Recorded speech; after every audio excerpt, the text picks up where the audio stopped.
All right, and we are live. Welcome, everyone. I believe we are just getting our attendees joining now that are joining live, so they will be jumping in here in a minute. But we're going to just go start off with a bang here. So, my name is Bronson Hill. I'm the CEO of Bronson Equity. We do multifamily investing, helping retail investors to get hedge inflation through multifamily apartments. Joining me today, we've got really an awesome panel. Feel really honored to have friends and just experts here. I'm going to just give a quick intro to them. So we've got Rick Rule is here, George Gammon, and Mark Moss, just some of the leading voices on inflation. So we're going to jump right into it. We're going to have some time for Q&A toward the end. So if you are live or watching on a replay, if you're live, you're going to be able to ask some questions. We're going to just jump right into it. So let's start with George. Welcome, George. And why would you say most people are unprepared for inflation, and why is it something the mainstream is starting to talk about more now? Well, I think the main thing they're unprepared for is asset price deflation and consumer price inflation. And if we look at the 1970s, that's a great example. From 72 to 74, the stock market actually went down by 50% in nominal terms. So people have this idea that if we're in an inflationary environment, that means that asset prices, such as especially risk assets, have to go up. And that isn't necessarily true. Another thing that I would point their attention to is the yield curve. If you look at the 2s and the 10s, and I'm sure this is something that Rick's paying a lot of attention to right now, the yield curve is actually flattening. And if you look at the Euro-dollar futures curve out to past 2024, it's inverted. And so then if we take Powell at his word that he's going to raise interest rates, let's say 3 to 4 times, if we just think that, okay, Fed funds is going to, let's just say 1%. And then right now, I know the 10-year was down, so I believe it's at 1.75. And if we look back at the last time the yield curve inverted, which was 2019, there was about a 60 basis point spread between the 1 year and the 2 year and Fed funds, roughly, right? So if Fed funds goes to 1%, then we can assume that the 1 year, the 2 year, which is usually the benchmark that they use to juxtapose against the 10 year to see if the curve is inverted, which is a 100% sign that we're going to have a recession. So the 1 year, 2 year, let's say that gets up to 1.6, right? Well, the 10 year right now is at 1.75. So that means that the 10 year would just have to go down another 20 basis points, and we would have another inverted yield curve, which means that there's a extremely high probability that we go into another recession. Now, I don't think people are prepared for an inflationary recession like we had in the 1970s. And again, this is where asset prices go down significantly. We've seen, go back to November 3rd. That's when the Fed announced tapering, which, just to remind all your viewers, that's just when they're doing less QE, right? That's when they're taking their QE program down to zero. They announced it November 3rd, and they started implementing November right around the 15th. So they were doing 120 billion a month in QE, and they dropped that down to, I think, 105, and then they've taken it down since then. But the market is down, I would say, 10 or 15% since they announced the tapering program. Now, they haven't even gotten to the interest rate hikes. They haven't even gotten to quantitative tightening yet, which is actually reducing the size of their balance sheet. So if we look at crypto, if we look at risk assets, and unfortunately right now, Bitcoin and other cryptos are trading as if they are risk assets. I'm not saying they are, especially long term, but right now they're trading that way. If you look at the NASDAQ, if you look at ARK Innovation as an example, they are down massively since the Fed just announced tapering. So again, taking Jerome Powell at his word, if they raise 3-4 times, if they even start quantitative tightening, what does that do to the stock market? And I think it's very easy to see us getting to a 1972 type of environment where the stock market, again, is going down by 50% in nominal terms, but consumer prices are increasing substantially. And then the next question becomes, what does that do to overall purchasing power, right? What was the pain index? I believe that was inflation plus the unemployment rate or something like that.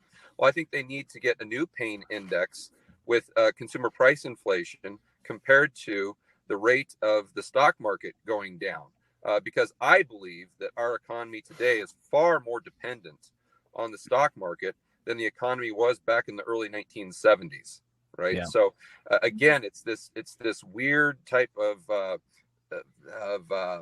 economic environment that Keynesians don't think can really exist, because they're looking at the Phillips curve and saying, well, if the unemployment rate is down at 3 or 4%, just forget about labor force participation. Then that means that we should see inflation. And Keynesians, they conflate inflation with economic growth for some reason. I don't know why they do that. They think that inflation means the economy is booming. And as most of us know, that's absolutely not true. That you can have an economic contraction while you see significant consumer price inflation. So I think that's one thing where the market and the retail investor may be offsides. The other area I think is probably housing, because people think that if the housing market goes down, that it has to go down in nominal terms, right? We have to see a GFC as an example. And I always point out that that's when you adjust for inflation, that isn't necessarily true. That if you look at the price to income ratios right now in the United States for housing, they're at all-time highs in a bad way. Meaning that it's over 7 times the annual income to buy the average house. And that's higher than it was back in 2006. But so most people think, okay, well, then housing prices have to come back down to get to their historic trend adjusted for inflation. And that's, again, not true. You could have an environment where wages are going up by 5%, but they're lagging CPI, especially real CPI. And let's say that's at 10%. So people's purchasing power is decreasing. But then let's say housing prices are only going up at 7%. So the unaffordability is increasing, but yet the housing prices in real terms, as far as purchasing power, is actually going down. And when you look at the stock market going down, potentially with people's equity decreasing in real terms, that's when we could further see this inflationary recession. So that's not really a prediction, but I think that's something that not a lot of people are looking at. And I think they should be thinking that through. George, thank you. You covered so much there. I know for a lot of people, it may go over their heads a little bit, but just it's clear that you believe there's a recession coming, and it's going to look different. It could more look like a 1970s event rather than just simply, some sort of crash. I'm going to let each of you. So why don't we start with Rick, and then we'll go to Mark. There was a lot there. What do you want to? Do you agree? Do you disagree? Are the things that what would you say is kind of where we're at right now and where we're headed? Well, there was a lot there, and George said it better than I could have, but I'll try and add on to what he said. With regards to recession, I have to say, between Doug Casey and myself, we have completely accurately predicted 17 of the last 3 recessions. So I'm just going to disqualify myself on that. Peter Schiff as well, right? Peter Schiff has done that too. He's a Peter come lately to that. The other comments, though, I think are worthwhile, and particularly the idea of the delayed impact of inflation statistics on people's psyches. Unlike the rest of you, I was here for that 1970s event, and mostly cognizant. I was very young at the beginning, but I'm reminded that in the period 1967 to 1972, 1973, the real inflation numbers were high. Interest rates, then price controlled on savings products, were low. In other words, the circumstance that Americans faced at that point in time was eerily similar to the circumstances that they face today. And the response of the savings and investment public was similarly somnolescent.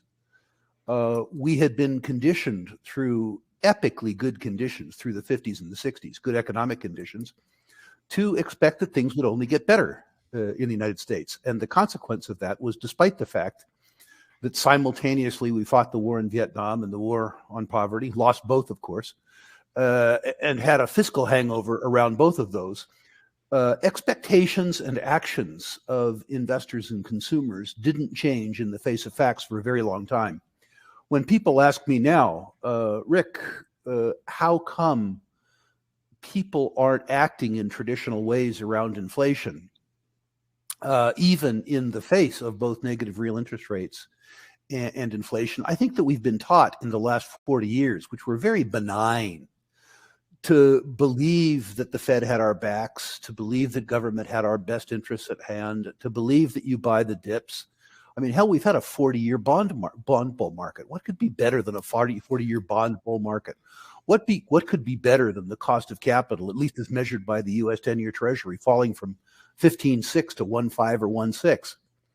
The point is that if you are conditioned by falling interest rates and you count on interest rates going sub-zero for any extended period of time, you're in for a really rude awakening. My belief. The idea that people are sanguine about the concept of negative real interest rates means that they are comfortable with a very unnatural situation. That's as though George saved and invested and scrimped and got lucky and everything, decided to forego consumption, and lent his money to me so that I could consume immediately, and paid me for the privilege of him taking on my credit risk on my consuming while he saved.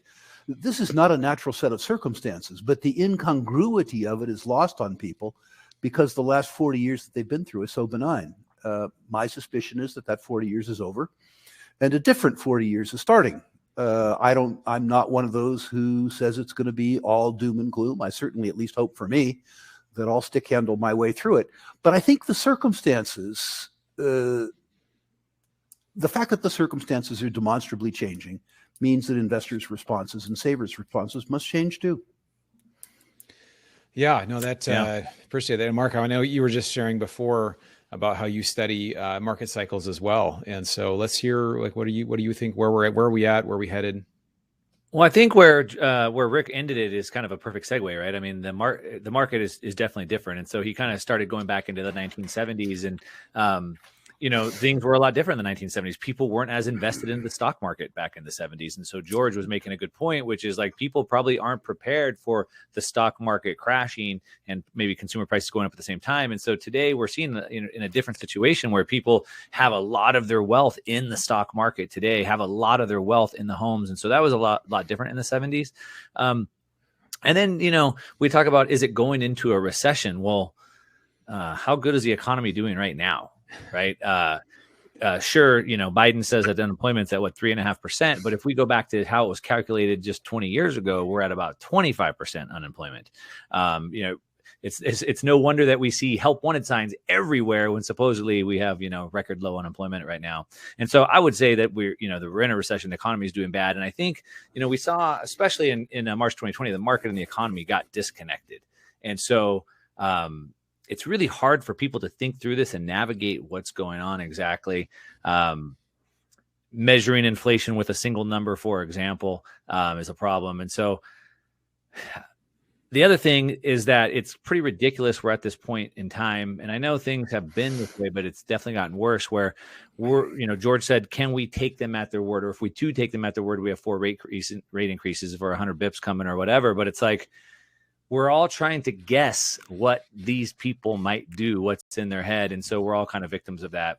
But I would say I probably would agree with George. I think there's a deflation in asset prices coming, inflation in consumer prices coming. I think they're going to probably postpone it, would be my guess, another 18 to 24 months. But again, we're guessing what's in their head and we'll have to wait and see. Right. It's really interesting. We talked about, how the Fed has said they're going to raise rates. We take them at their word. A lot of people think, a lot of this asset, the asset prices being so high is really induced by the Fed, by their low interest rate for an extended period of time. But what do you see before we get into it? And this is kind of the second half is going to be more on what people should consider doing in regards to all this. But what do you see the next 12 to 24 months looking like? Is it going to be kind of like what George said, where it's like, hey, maybe they'll raise rates and maybe they'll come back? I maybe didn't say that, George. Maybe I've heard you say that before, but are they going to be able to follow through on this, or is it going to be something they're just going to continue to push down the road, or they're going to, there'll be a tantrum and then they'll kind of come back into it? Maybe we'll start with Rick on that one.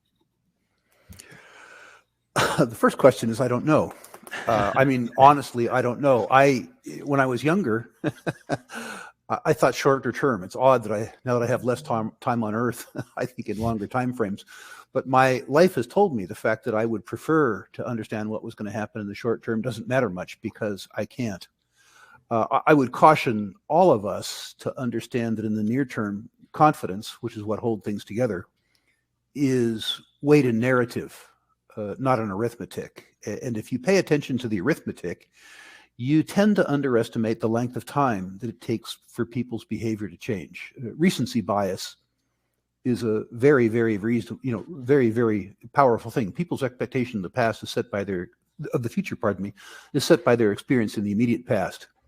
If you look as an example around the arithmetic concerning the U.S. 10-year Treasury, that is to say, you lend money to the U.S. government irrespective of what you think of their credit quality, and they pay you 1.7% in a currency that they acknowledge is depreciating in terms of purchasing power by 6.5% compounded.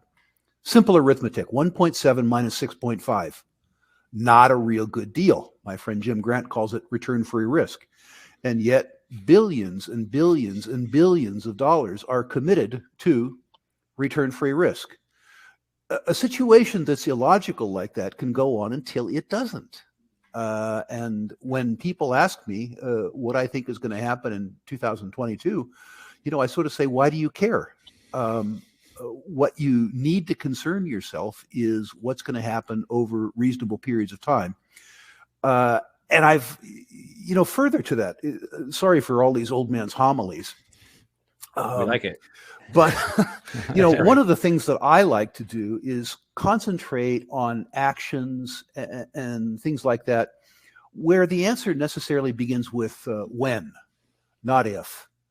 When people ask me to peer into the minds of the big thinkers, despite the fact that that's tempting, preferably with a pickaxe or a shovel or something like that.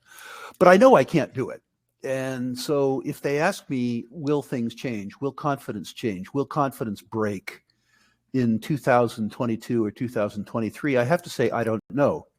But I can say with a very high degree of confidence that there will come a time when people are no longer willing to receive 1.7% interest rate in a currency that's losing 6.5% a year. I mean, I get that. The answer to the question then is a when question, not an if question. And I'm very comfortable with when questions. Let's say that I got out of the way of that equation 2 years too early. And let's say that I deprived myself of 1.7% in the U.S. 10-year Treasury, even in favor of 25 basis points in cash. But I saved myself the readjustment in bond principal when the interest rate changes that chopped 30 or 35% off my bond price. I'm actually pretty happy with that trade. So my own circumstance is that you can't tell what's going to happen in a year. You can't tell what's going to happen in 2 years. However fascinating that topic might be to you, what you're doing is trying to know the unknowable. What you need to do is pay attention to the inevitable. It may not be imminent. And you need to prepare yourself as best you can for an uncertain world where the outcomes are probably less benign than they have been for the last 40 years. Sorry for that generalization, but I just answered the question. Appreciate the wisdom. No, you have obviously a lot of experience, and I like that. So really focusing on more longer term goals and what is inevitable, and not necessarily the timing at which that will happen. I think that's great. Mark or George, do you guys have anything to add as far as the next year or two here? Yeah, I mean, I can speculate, and I'll give 17 guesses and try to get 3 right, kind of like Rick and Doug Casey. That's about as best as I can do because my crystal ball hasn't been working lately. But one thing that Rick had said a couple of times before we started recording, and just now he was saying as well, is he kept using the word confidence. And that's a super important word because everything that we have is built off of trust or confidence, right? We have to trust that the government is going to do what they say. We have to trust that our money is going to be, worth something. We have to trust and have confidence in all these things. And we're seeing that deteriorate at a rapid scale, a very, very rapid scale. Ludwig von Mises warned about the crack up boom. And suddenly he said, the people realize that inflation is persistent and on purpose. And they wake up and they won't use the money anymore. So that's what he called it. And so we're seeing this trust in all the institutions breaking down super fast. Mainstream media is trying to hang on to these narratives, but they're being broken left and right. They can't control that narrative anymore. The more they try to censor, the more trust is being broken, the more confidence. And so that's something to keep an eye on. Again, going back to my non-existent crystal ball, what I think is probably more likely to happen is that I think we see a lot of jawboning from the Fed. They're going to say they're doing things. As George said, they told us in November they were going to start doing it. They haven't even really done anything yet, and the market's already selling off. And so the markets really move based off of what they say. So they can do a lot of talking without not a lot of action. They can pivot back and forth a little bit on that and try to get the movement out of the market that they need. That's kind of my guess. I think what we see is we have so much debt. We surpassed 30 trillion now for the first time, which is pretty amazing. We've doubled it from 10 trillion or from 20 trillion to 30 trillion just since 2017. And now that it's gotten so big, it moves very rapidly. So rapid swings, lots of volatility that we'll see there.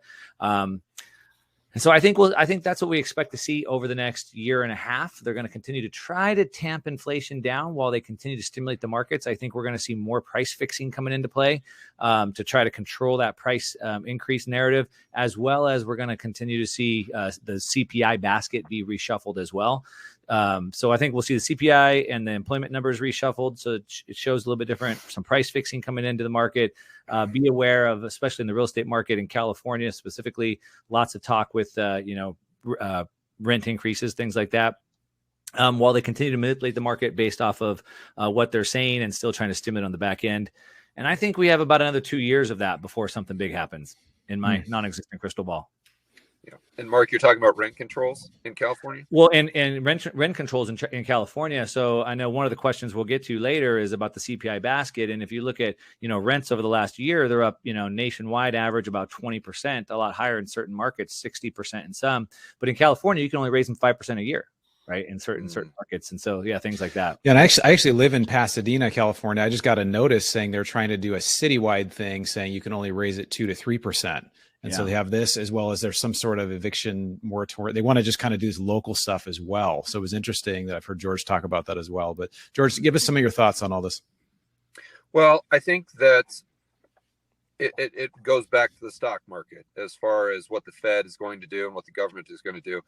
I think if the stock market goes down by 20% over the next 18 months, they're fine with that. I don't think that's really going to cause them to take any action. I think they'll still maintain their course. And the main reason I say that is because there's several things that are political kryptonite, if you will. But I don't think anything is as detrimental politically as consumer price inflation, especially that the average Joe and Jane can see daily. The price of beef going from, I don't know what it's gone from exactly, but let's just say from $5 to $10. The price of gas going from $3 to $4, the price of rent, to Mark's point, college tuition, childcare, daycare, insurance, etc. This is what the average person really notices.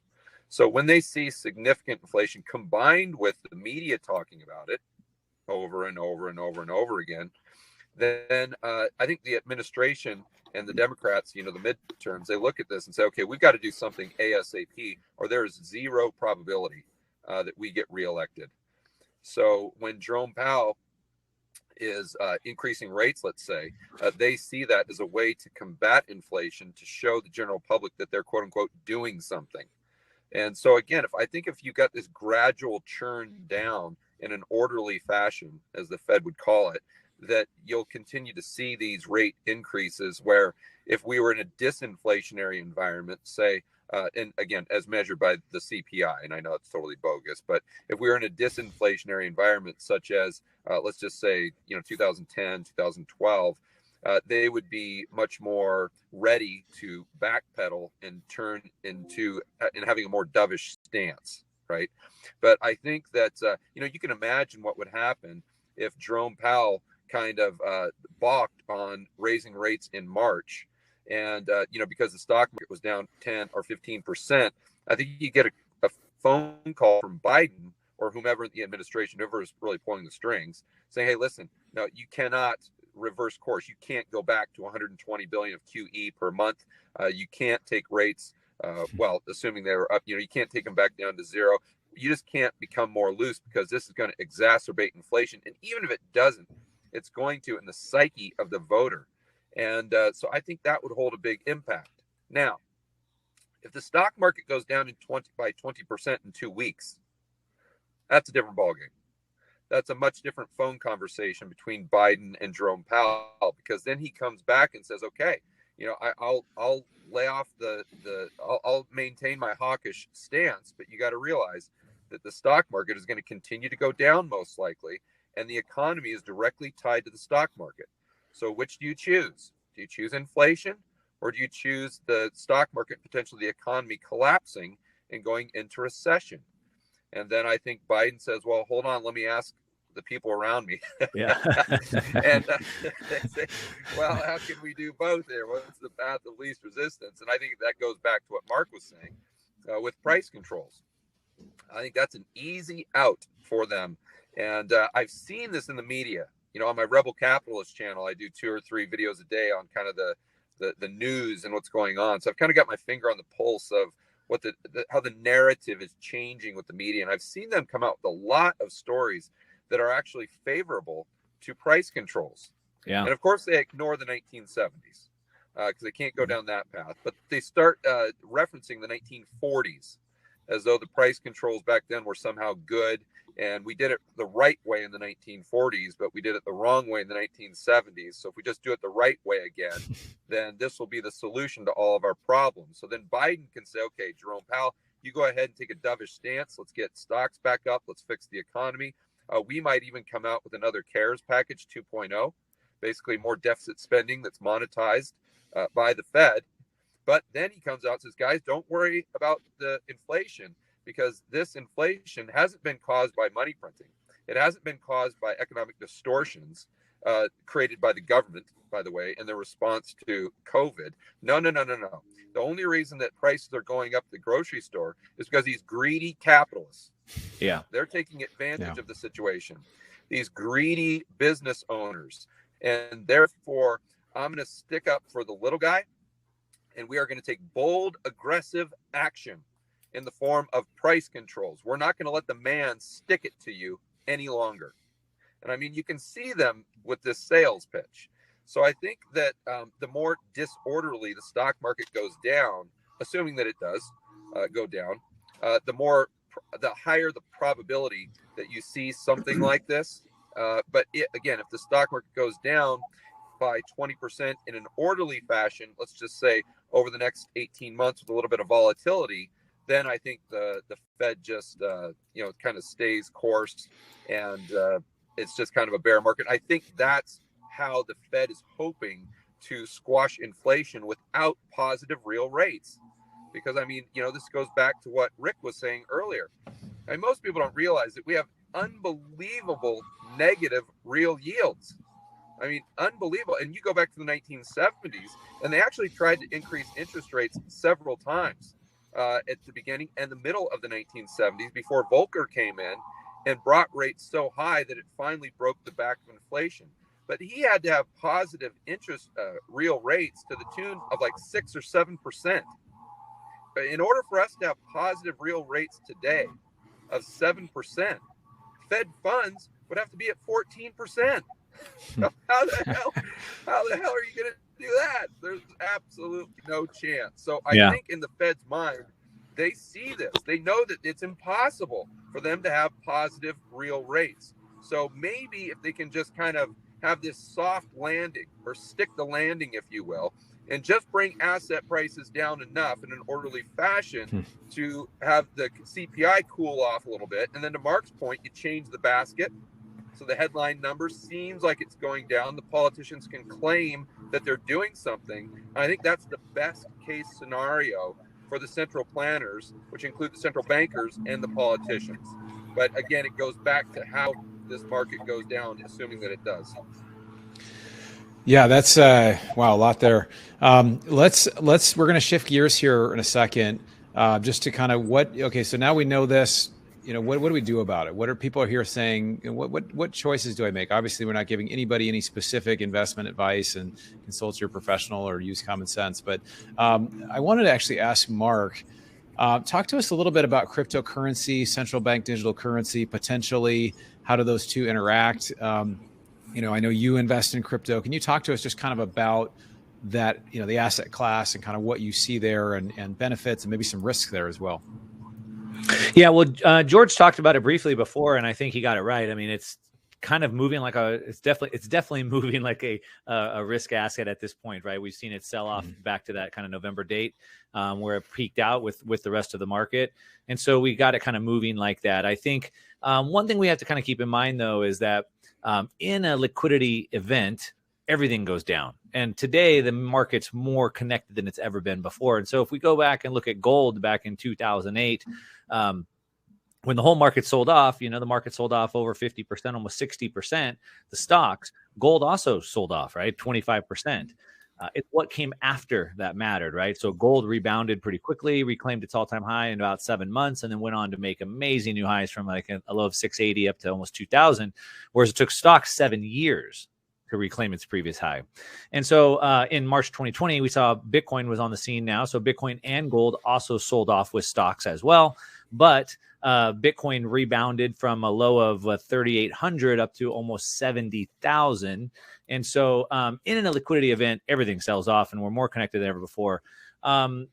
I like to say Bitcoin, not crypto. So we have Bitcoin over here. We have all the rest of cryptocurrencies. I think mostly cryptocurrencies are super, super, super highly speculative.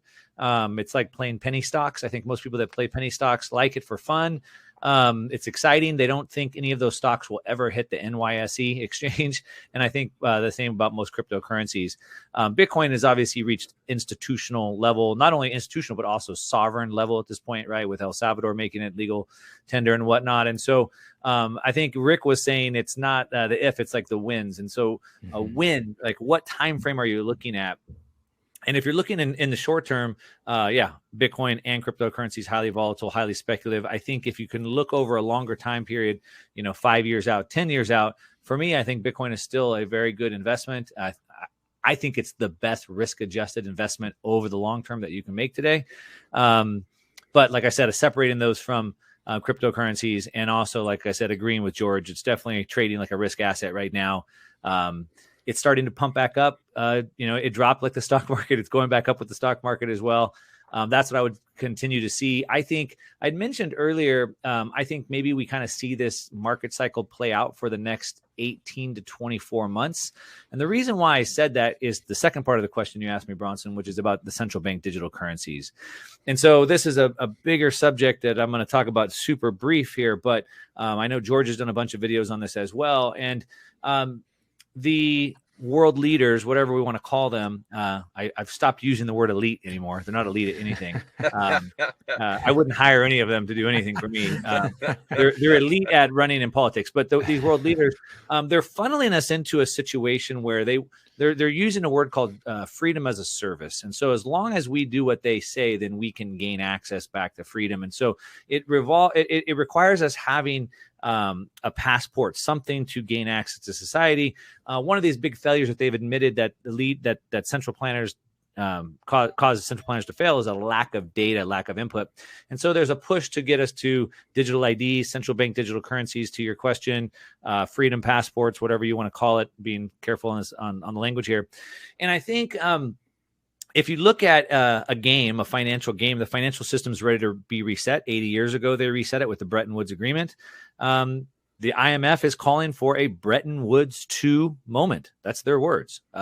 When you're playing a game, there's no more moves. You have to reset the game. When interest rates are at zero or negative in most parts of the world, and we printed $20 trillion in debt in 24 months, or really more than that.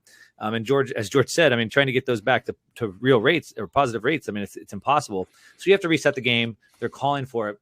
And so a lot of times we talk about, do they want to save the market? Can they prop the market back up? But that assumes they want to. And it was actually maybe Lynette Zhang was the first person that kind of put this on my radar, but she said, maybe they only want to keep it going until they're ready to make the switch. And that's when I started thinking about it. And so if they want to get us in central bank digital currencies, which we know they do, China's already rolled theirs out. The Fed opened theirs up for guidance, I think 2 weeks ago, opened it up for comments. I think it's about a 12 to 24 months before it's ready to go. And so I think, cryptocurrency is a place that I'm going to escape that. That's my life raft. But I think the central bank digital currencies are coming 12 to 24 months. I hate to say it, but again, in my crystal ball I don't have, tells me that we could have some extreme event, potentially a cyber pandemic that happens. They've already ran the test for that. It's an attack on the financial system, goes into a bank holiday, and they open it back up with central bank digital currencies. That's kind of what I'm seeing. Yeah, interesting. So you're a fan of Bitcoin. We do real estate, multifamily real estate. We had a deal. We're just seeing crazy valuations now. We bought a deal in Jacksonville, a 288 unit in Jacksonville, 27 million last March, and we just sold it in December for 37.5 million. And so we rolled it. We almost doubled the investor equity, which is always obviously a win, but you get to use debt to buy some of these assets, which is great. Rick, talk to us about metals and alternative. We call them alternative assets. I just call them real assets. But what are some things people should consider looking at? I know you mentioned uranium, I think, on our last panel. Can you talk maybe some of the alternatives out there and some of the things that you like today? Sure. I mean, traditionally, the precious metals markets have done very well during periods of time when people are concerned about the maintenance of purchasing power in traditional fiat-denominated investments. As we mentioned earlier, in the decade of the 1970s, the biggest bull market in precious metals of my career, there was a 5-year delay from the time when the need for change was apparent and the change that, the change in people's attitudes. If past is prologue, and I suspect it is, we're going to have a very, very, very good precious metals bull market. Will it happen in 2022? I have no earthly idea. What I can tell you is that precious metals bull markets are of much longer duration than most people think. People have said to me, Rick, this bull market in precious metals, I mean, it's stalled now, but it's been underway for 3 years. Did I miss the boat? I don't know. The first one of my career was 11 years. The second one of my career from 2000 to 2011 was also 11 years. So I suspect that 3 years is short of tooth and that this one has 5, 6, 7 years to go. Dimension too. People say, well, Rick, the gold price has already gone from 1,000 to 1,800. Have I missed the boat? Well, let's go back to history again. First one, $35 an ounce to 850. Admittedly, the 35 was price controlled. But the second one might have been more illustrative, $253 an ounce to $1,900 an ounce. If you have a circumstance where people's faith in debt instruments is challenged, consider the fact that institutional investors worldwide have been in a mantra where 60% of their assets are in equities and 40% are in debt. If you're a long-term investor, pension fund, insurance company, university endowment, and you come to the not so stunning realization that 40% of your portfolio is costing you money every year, your ability to provide for pensioners 20 years from now, your ability to make whole life insurance policies 20 years from now, your ability to run Stanford University 20 years from now is being called into question because 40% of your portfolio is yielding you a guaranteed loss.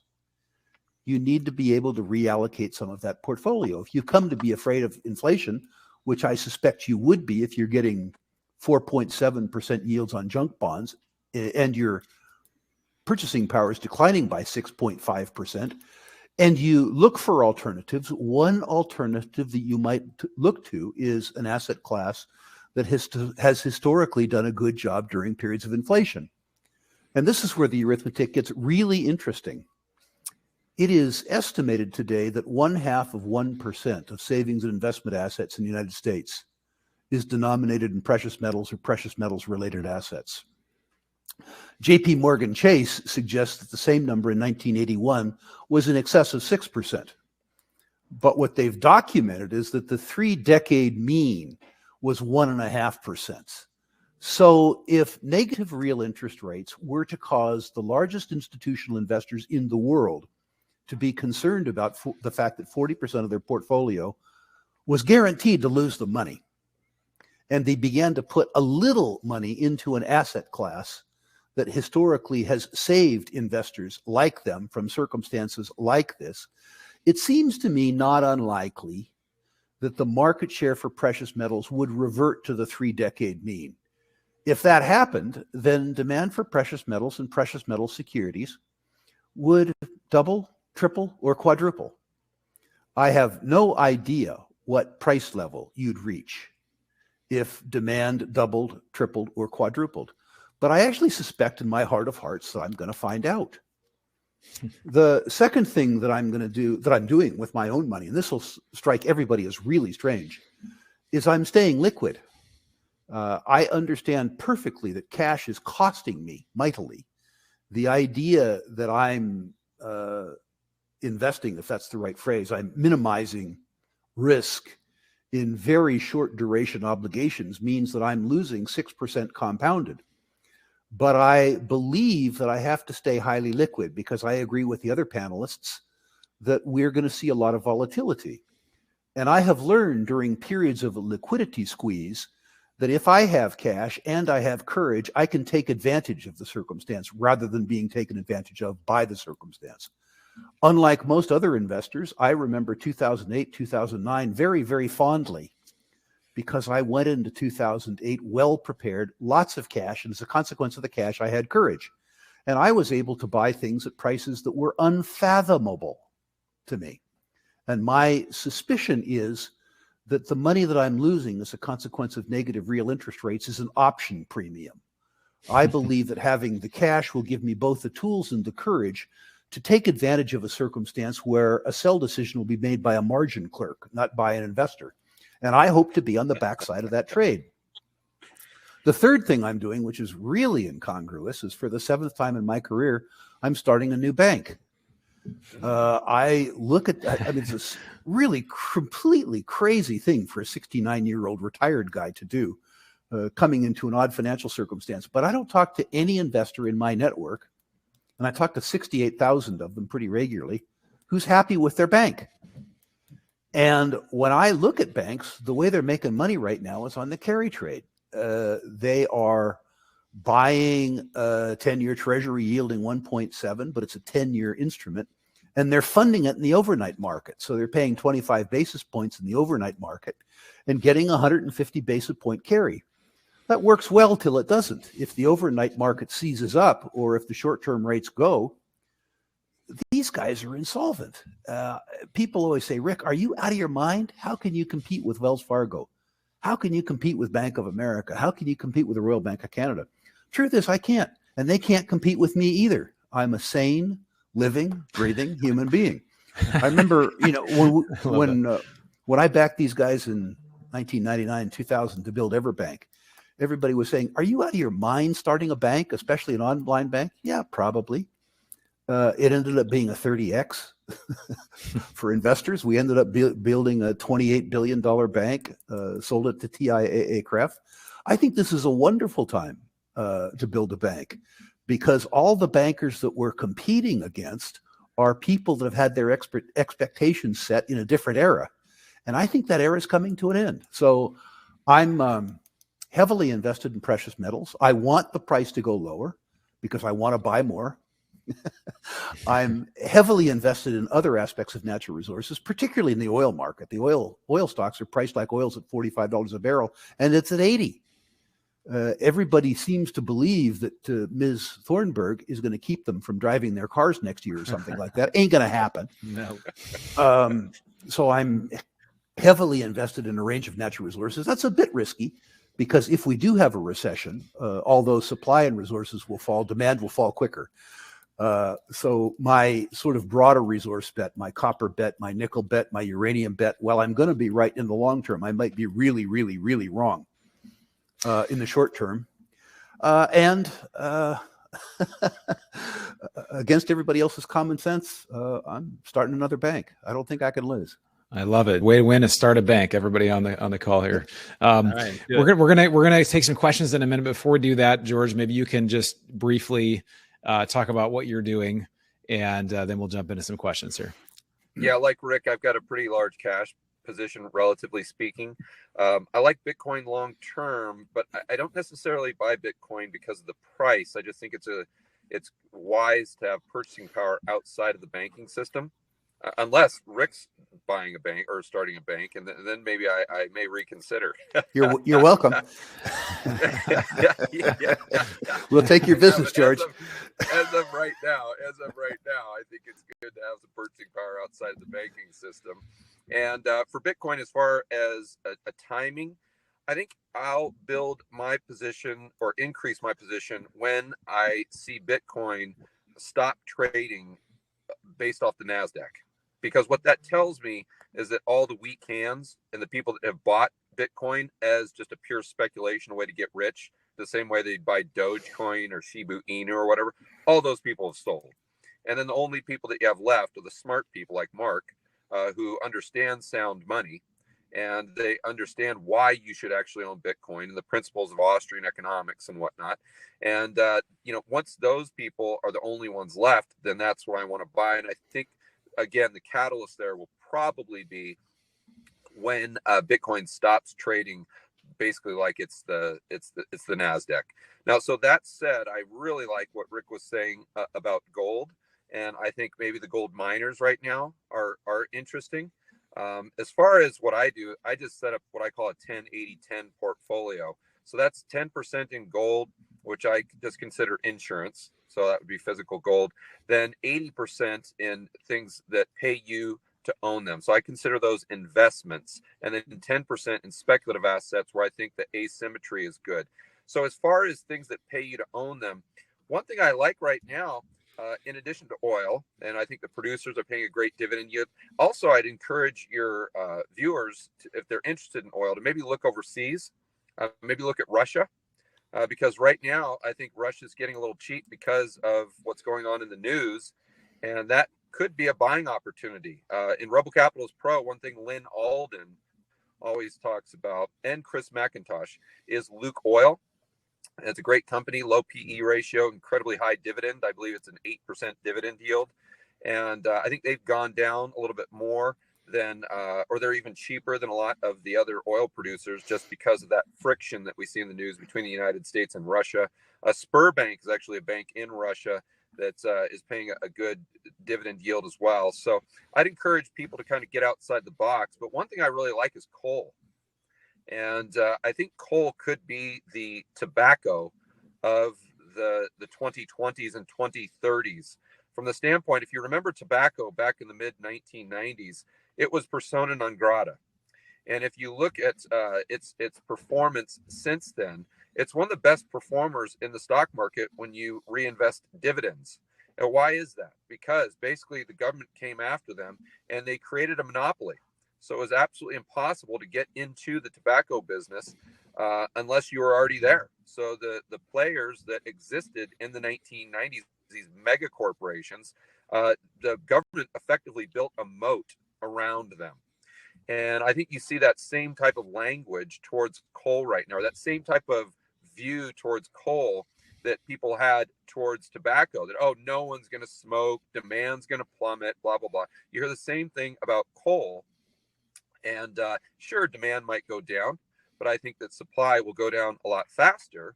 And if that happens, then prices will go up. And you've got to look at China, emerging markets. I mean, yes, China's probably going through a recession right now because of what's happening with the real estate market. But eventually they're going to build again. If we do a Green New Deal here, that requires a lot of steel, that requires a lot of coal. So I think that's something that's outside of the box that is interesting. I would fade ESG because, and again, that's going back to what Rick was saying, that, sure, it's we all want clean air. We all want to save the planet. But at the end of the day, if people want us to just switch right over to wind and solar, that's going to kill about 3 billion people in the world.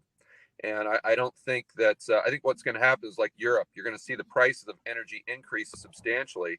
Then they're going to call time out and say, whoa, wait a minute here. Let's go ahead and throw nuclear into the definition or the category of green energy. You saw them do that in Europe lately. So sure, there's some issues with Kazakhstan and whatnot, but I think those are just temporary. And sure, there could be more supply come online. Rick, I'm sure, can talk about this far better than I can, but I know there was one of the big uranium outfits that basically kind of shut down in 2018. And a lot of people are saying that could come back online if prices get high enough, and that increases the supply substantially. But from what I've read, sure, that may have some, temporary effects on the price, but longer term, it goes back to what Rick told me the very first time that I interviewed him and what he reiterated here tonight, and that you're really asking a when question instead of an if question. And I think that pertains to uranium, oil, potentially coal as well. And if you can buy some of these producers that pay a great dividend yield, then you can get paid to actually wait. And one of the things I love about having 80% of your portfolio pay to own them or pay to own it, and this goes with positive cash flowing real estate too, especially if you can get long-term fixed rate mortgages. You've got a big cushion right there, because let's say that your equity goes down, or let's say that the price of Luke oil goes down. You don't care because you're not selling. The only thing you care about is getting paid that positive cash flow. And if you've got a significant portion of your portfolio allocated to that positive cash flow, even if you do lose purchasing power on your cash position, you've got cash coming in to subsidize it, right? And so that's kind of what I'm doing with my own money. And it's not investment advice, but hopefully people can get some value out of it. Thanks, George. We're taking some questions now. A question came in. If you have a question, just go ahead and type it in the chat. But of the 80%, somebody's asking, is that real estate? Is that companies? Like, how do you break that? Just assets that pay you to hold them. So is it all pretty much equities, businesses, and real estate? Yeah, I mean, yes, to answer your question, and how I would divide that up, it depends on what you're an expert in. So Bronson, you would probably want a higher percentage of that 80% in multifamily properties, because that's your business. You know that like the back of your hand. And although we are in a very hot market, you and like Kenny McElroy would be another example of that, or Jason Hartman, you guys are so good at this. You're going to take advantage of every opportunity because you're an expert. Now, if I was, Rick is obviously an expert in precious metals in the commodity space. So, he might want to have a larger percentage of that 80 allocated to what he's an expert in. Yeah, that's great. Thanks for that. Question here from Sandra's, how do we use your bank, Rick? Is there a name, or is it started yet, or how do we get involved with that? You already got some customers here for you. Free checking. If we assume that the comptroller of currency isn't listening to this interview and deigns to give me a bank charter, we hope we'll have a bank charter in June or July. The name of the bank will be Battle Bank. You can go to battlebank.com. That exists now. And we'd love to talk to you. Among the things that we have done and will do again is lending against people's physical precious metals holding. We know physical precious metals holders as people. We're happy with the collateral. We've done precious metals lending for many years.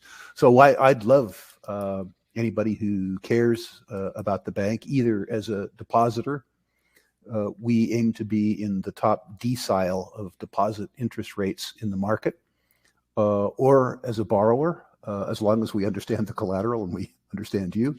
We'd love to have a discussion. It'll be called battlebank.com. My hope is that it'll be chartered in June or July.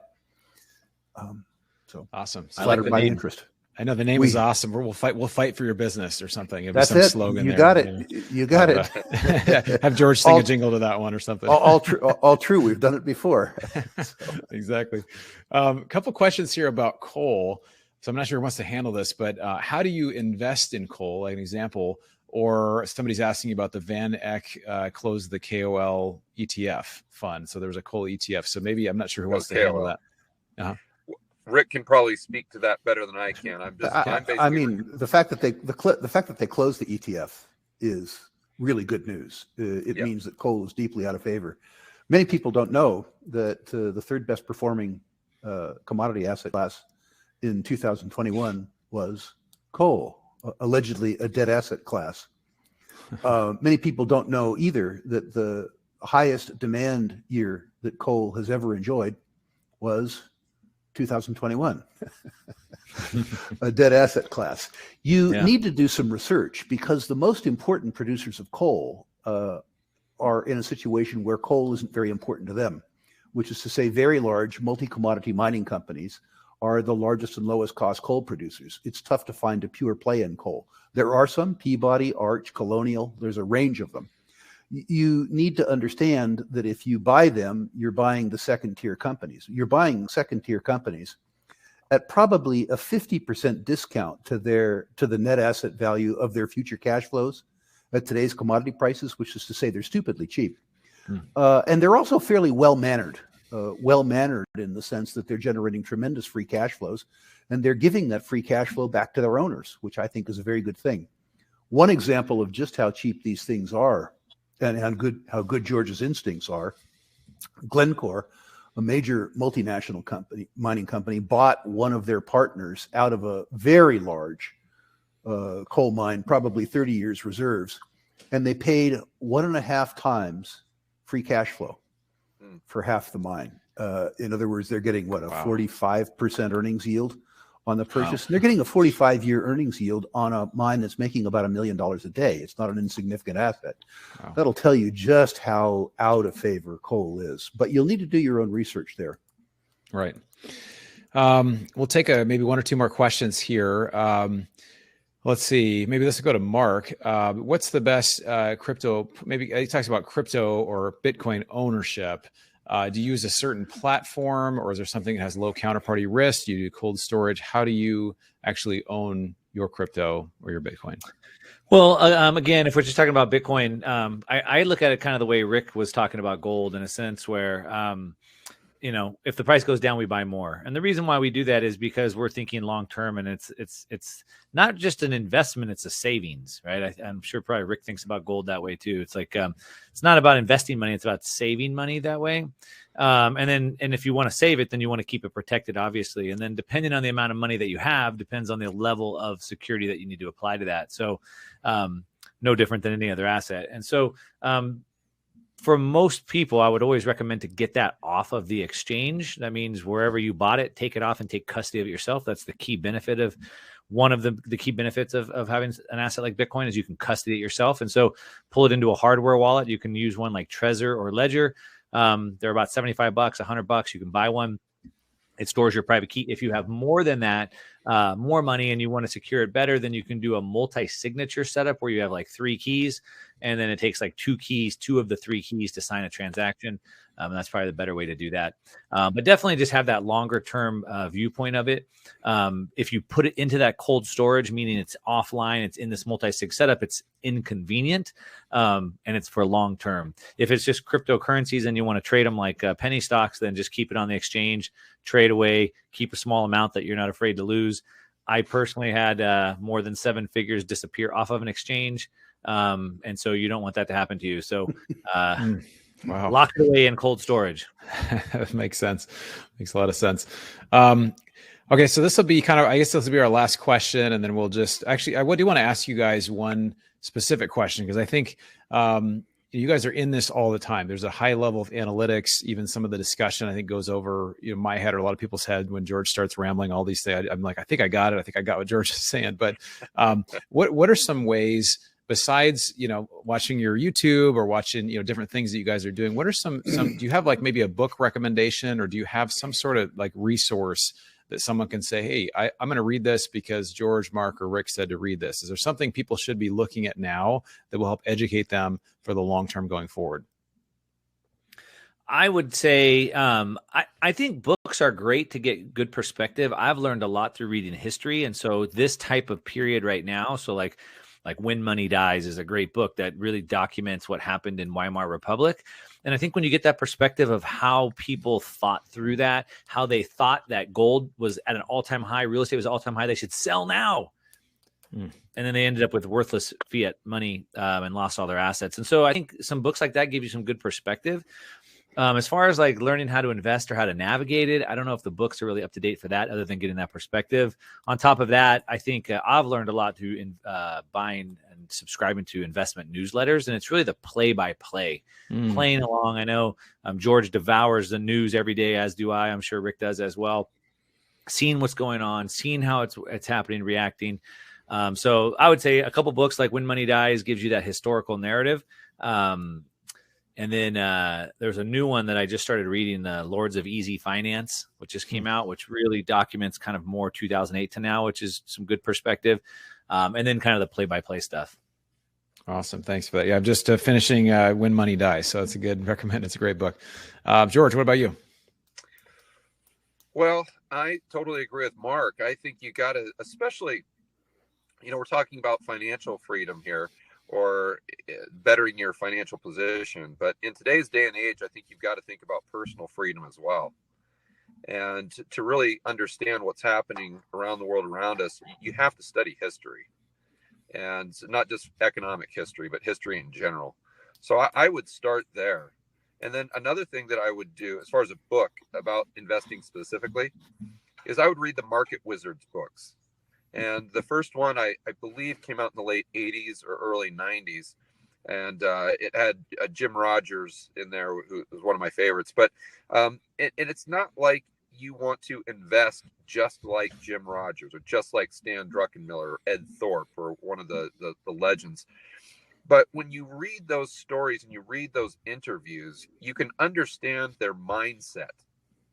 And that makes all the difference in the world. What you start to realize is that being a good investor over the long run is really all about risk management.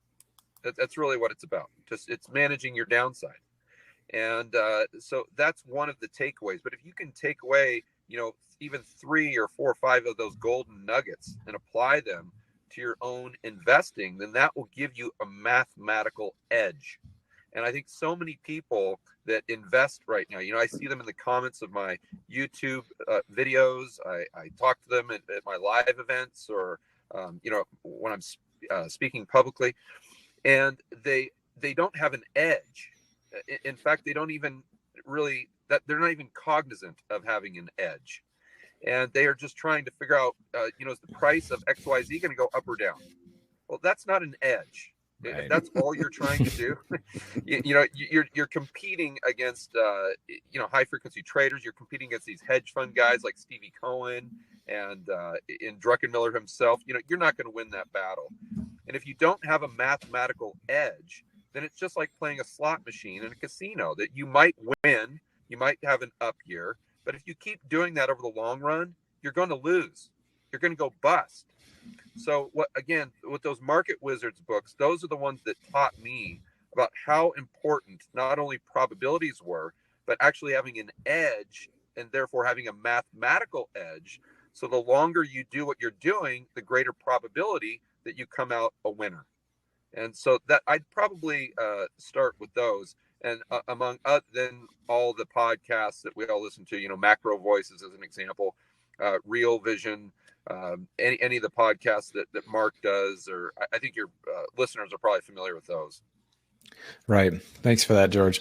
I love what George said. I just want to hit on that one more time about the edge. And so I heard someone asking, like, what does George do with the 80%? And George said, well, it depends, right? Like, what are you into? What do you know about? And people don't like to hear that answer. It depends, but it does depend. Like, where is your edge? And if you don't have one, then you need to get one. And you get one by finding where you're interested. So if I'm really into energy, then I can learn all about energy and maybe I can develop an edge there, or real estate, if I'm really into real estate, et cetera. And so you don't have to be in every market all the time. Find out where you have that interest, that old cliche, if you love what you do, you never work kind of a thing. That means if you love what you're doing, it's not working. So if you love that asset class, if you love that sector of the industry, you'll spend enough time there, and you have to. Otherwise, you're going against the Stanley Druckenmillers, and you can't go against them with half your ability. You need all of it. Yeah, it's like that saying, or if people are wondering on the live stream right now, if they have an edge, I can guarantee you don't. It's like that saying, if you're wondering who the sucker is at the poker table, it's you. That's awesome. No, it's so important. Yeah. If you don't have an edge, you can get an edge. And that's, obviously we all have different edges. If we approach things differently, and that's what's, important. So Rick, talk to us about how, with your wisdom and experience, what advice would you give to people as far as educating themselves today? Well, I, in fact, developed an edge in my 20s, and mercifully, I've stayed in the same business all that time, which is probably how I've come out okay. In terms of more general discussion, the first thing I do is have people re-listen to what George just said about an edge. But in terms of general investing knowledge, I love books. I would start with Economics in One Lesson, the old classic, to learn about how the economy actually works, as opposed to the way that you're taught that it works. It's a simple book. It doesn't take much skill to read it, and you learn a lot from it. The foundational investment book, from my viewpoint, is The Intelligent Investor by Ben Graham. Almost 100 years old. It's older than me. Nothing really has changed since he wrote that book. It's the best investment book ever written relative to the effort required to read it, which is low. If you read it, don't just buy it, read it. if you read it, the best investment book ever written, irrespective of qualification, is Securities Analysis, also by Ben Graham. If you read that book, invest for the long term, and employ the discipline in that book, you will, not can, you will get rich. It's just that it's very difficult to invest in the time frames that they talk about and not be carried away by fads. The most impactful book in my life and in my career, the best book I've ever read, and people will hate me for this if they start it, is Human Action by von Mises, because the economy is really the actions of a whole bunch of individuals coming in contact and talking about the motivation behind individuals, and hence the motivations behind groups, is something that allows you to understand every aspect of society, including economics and including investment. So one more time, economics in one lesson, The Intelligent Investor, Securities Analysis, and then the ultimate sleeping pill, Human Action. I love it. Gentlemen, thank you so much. I really appreciate the input. Each of you are obviously leaders in each of your fields. I just really appreciate the opportunity to do this with you. If you do have interest in reaching out, they're all doing fantastic stuff. I know George and Mark have inner circle events. They have live events. They've got trainings. I know Rick he's kind of on tour doing a lot of speaking. So follow these guys on YouTube, get in touch with them. I just put a little note in the chat for the next event on March 2nd. If you're watching this on a replay, we typically do multifamily events 1 month, and then we do inflation events another month. So you can check out that there. Again, because of time, we're going to go ahead and wrap up. I just want to say thank you to each of you, as well as to our audience. The best investment you can really make is in your own education. So thank you, everyone, both for being here, for taking the time, taking the hour or so to be on this webinar, as well as watching this video, as well as our panelists. So thanks so much, guys. We'll look forward to hopefully having you back again another time soon. Thank you. Thanks for having me. Thanks, guys.